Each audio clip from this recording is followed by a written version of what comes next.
Hey everyone, just a quick short video here from the Flying Scotsman. I got my mail today and I got something most unpleasant. Nearly as unpleasant as the brown envelope saying that my DLA has now been replaced by PIP that these fucks want to send me.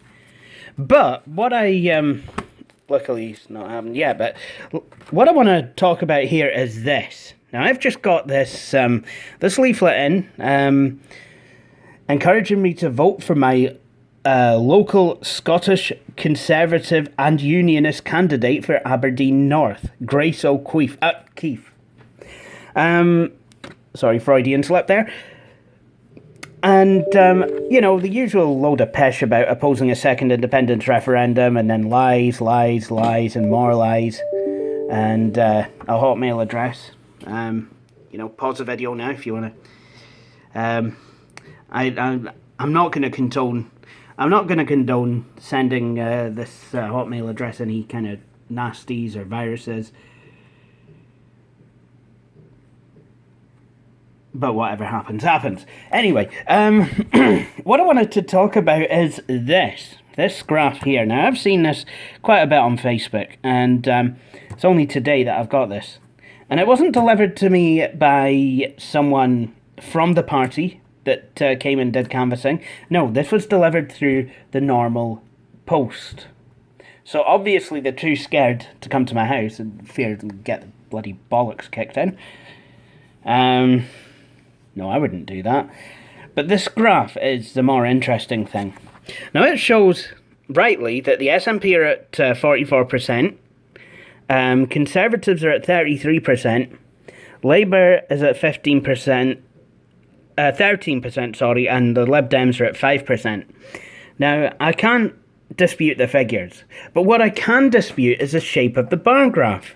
Now, anyone who knows anything about maths should be aware that what is essentially more than a third of that should not be that small compared to that. See, what they've done here is to make it look like the Conservatives are only a wee bit behind the SNP, but fucking miles ahead of Labour, and that the Lib Dems, well, they're no man's land.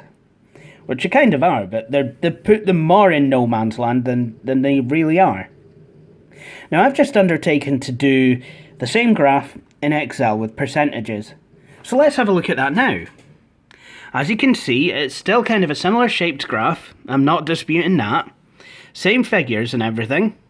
But what we see here is that the SNP are a wee bit more above the Conservatives. So it's actually come out nicely sized as this on the computer.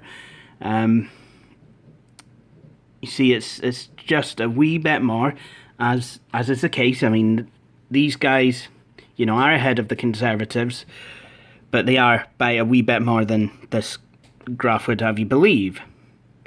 But Labour, now that's where it gets interesting. See, you've only got a tiny wee block on this, but on here, there is actually more of a bar. And the Lib Dems, well, this is interesting, because the size of the Lib Dem bar on Excel is the size of the Labour bar on this leaflet. So, while the Tories might not have fudged up any figures, what they have done is just as bad. They've reshaped the entire bar graph to make it look like they are more powerful than they actually are. That is really quite sneaky, and I don't like it. You know, I think, well, there's really only one thing I can do with this. It's to just move my tablet up here. I've wanted to do this for a while.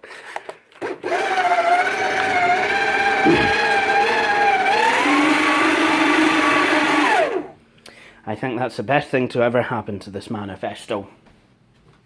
And this is the real graph. Do you really think that you should be voting for someone who's going to befuddle us with bullshit? Because I certainly don't. Vote SNP come the 8th of June.